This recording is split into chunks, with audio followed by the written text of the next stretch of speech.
Je m'appelle Elodie, j'ai 28 ans, et mon histoire est un véritable cauchemar. Tout a commencé le jour où j'ai découvert que j'étais enceinte.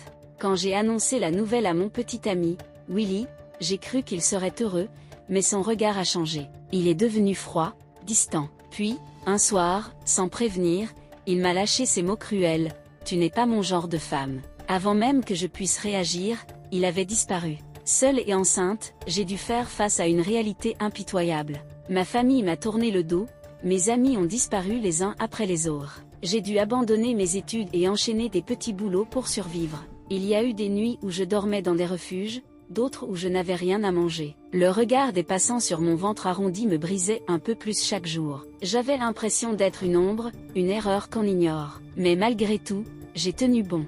Puis, mon fils est né. Noah. Mon rayon de soleil dans cette nuit sans fin. Grâce à lui, j'ai trouvé la force de me battre. Peu à peu, j'ai décroché un emploi stable, un petit appartement. Nous étions enfin en sécurité. Jusqu'au jour où Willy est réapparu. Un soir, alors que je rentrais du travail, il m'attendait devant ma porte. Son sourire était faux, son regard scrutateur. « Je veux récupérer mon fils ». Ces mots m'ont glacé. Après des années d'abandon, il osait le réclamer? J'ai d'abord cru qu'il plaisantait. Mais il était sérieux. Il voulait un test de paternité. Convaincu du résultat, j'ai accepté. Mais quand les résultats sont tombés, mon cœur s'est arrêté.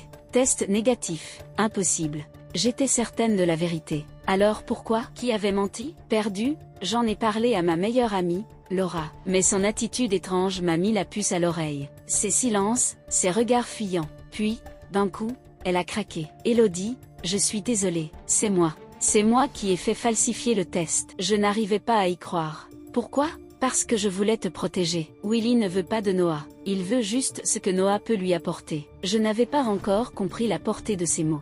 Depuis le retour de Willy, je me sentais épiée. D'abord des appels anonymes, puis des lettres menaçantes. « Laisse tomber. Tu ne sais pas à qui tu as affaire. » Une nuit, je suis rentrée chez moi, et tout était saccagé. Meubles renversés, papiers déchirés, un message écrit en rouge sur le mur: « Oublie-le ». Mon cœur battait à tout rompre. Quelqu'un voulait que je recule. Le lendemain, un message anonyme m'a été envoyé. « Regarde sous le tapis du salon ». Et j'ai trouvé une clé USB. Les fichiers qu'elle contenait ont tout révélé. Des emails, des documents, et une vérité effrayante: Willy savait depuis toujours qu'il était le père de Noah. S'il était revenu, ce n'était pas par amour, mais parce qu'il était en faillite. Son fils légitime était son seul espoir d'accéder à un héritage familial. Toute cette comédie, pour de l'argent. Willy était prêt à tout pour manipuler la situation. Laura avait menti pour me protéger, mais elle avait brisé